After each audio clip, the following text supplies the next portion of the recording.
lá nos Estados Unidos, tem um consultor de restaurantes classe A, que se chama Greg Rapp.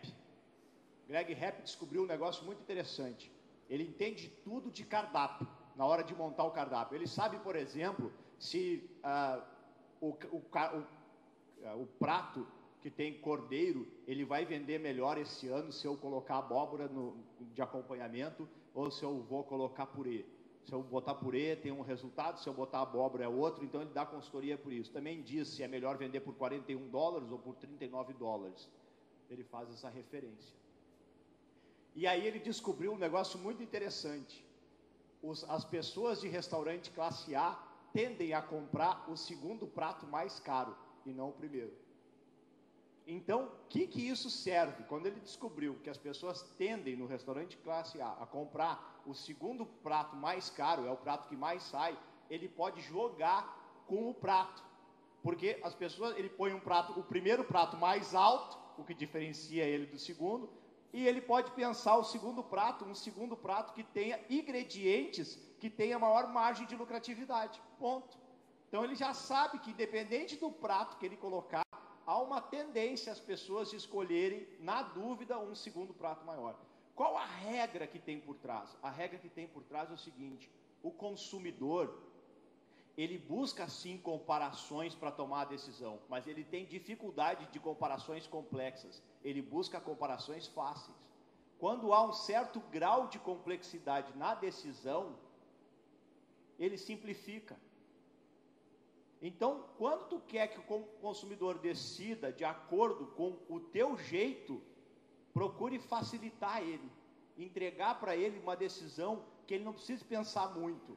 E eu vou mostrar um método de fazer isso. Aqui, por exemplo, né, eu estou só para ilustrar. Olhem só para a bola central, as bolinhas que estão em torno.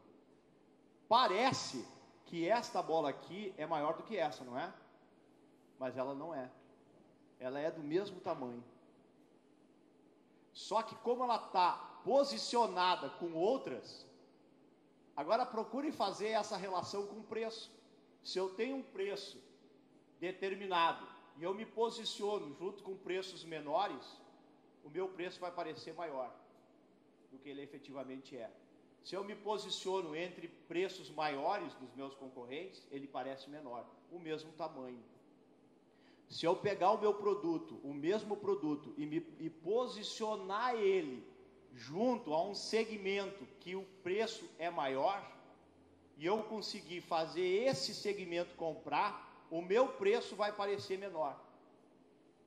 Significa que ao decidir a estratégia de preço, eu preciso entender aonde que eu vou posicionar ele, ao lado de quem, que concorrente que eu vou me posicionar, porque isso vai dizer qual é a estratégia que eu tenho que utilizar para ficar posicionado, porque posicionado não é só uma questão de escolha, vocês concordam comigo? Não é só eu querer escolher me posicionar do lado de um fabricante de calçado que tem um nome muito forte, eu preciso fazer algumas coisas para que isso aconteça. Eu vou estar falando um pouco de que coisas são essas, mas é uma questão de escolha. Vocês podem estar se posicionando ao acaso, criam um produto que é uma cópia de um produto que pegaram aí fora ou desenvolveram na casa, não importa, criaram um produto, obedecendo umas tendências, lançam para o mercado e o mercado vai dizer onde ele se posiciona, para que público ele é, para que faixa de preço ele é, tem esse jeito.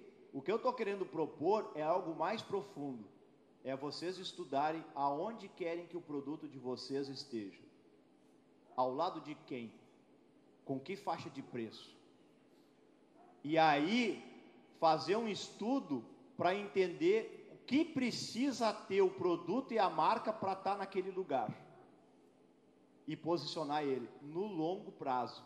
Daí eu não posso pensar numa coleção, porque numa coleção ele não se sustenta, mas no longo prazo ele se sustenta, porque daí nós estamos falando de estratégia, e sempre que eu estou falando de estratégia, eu estou falando de sucessivas ações em direção a esse posicionamento.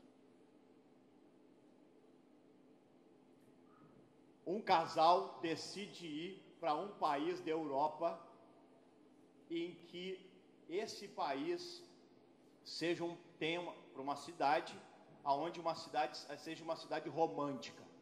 Aí ele vai consultar uma agência e a agência dá duas opções para ele.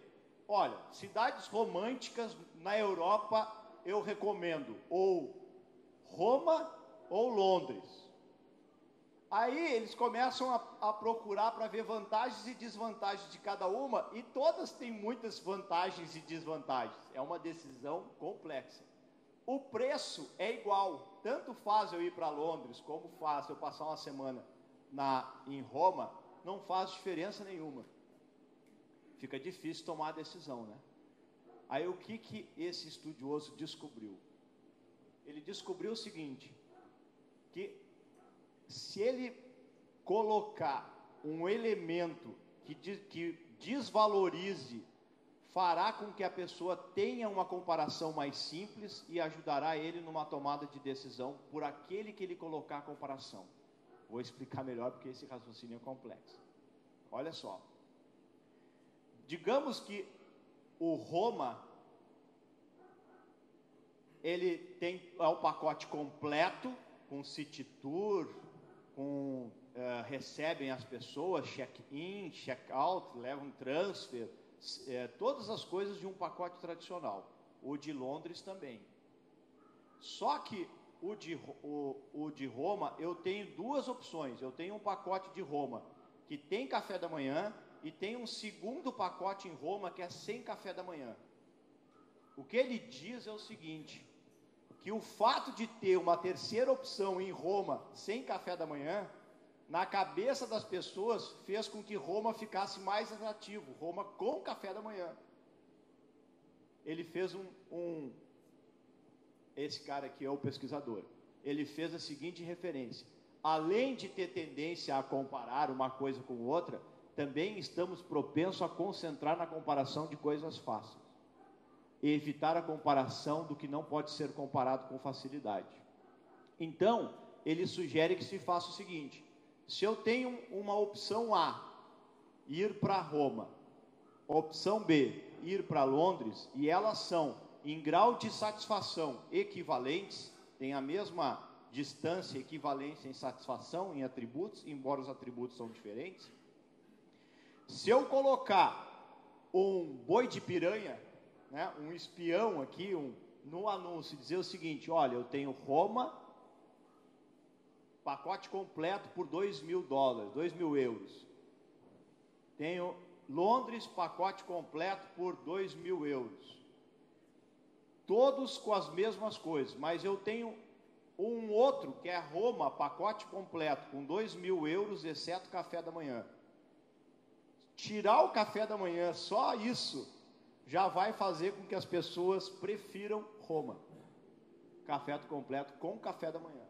Então, ela colocando uma terceira opção, que não tem nada a ver, porque ninguém vai comprar Roma pelo mesmo valor sem café da manhã, se tem com café da manhã. Então, não faria sentido. Só que só pelo fato de estar ali, ele já tornou mais atrativo o outro.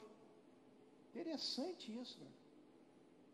Isso está no livro chamado Previsivelmente Irracional, onde ele mostra a irracionalidade. É um economista, não é um psicólogo, e ele mostra a irracionalidade do ser humano ao tomar decisões de compra, e que o preço não é determinante para o consumo. O que é determinante é a estratégia e o posicionamento. O que é determinante é a pessoa conseguir valorizar a pérola negra.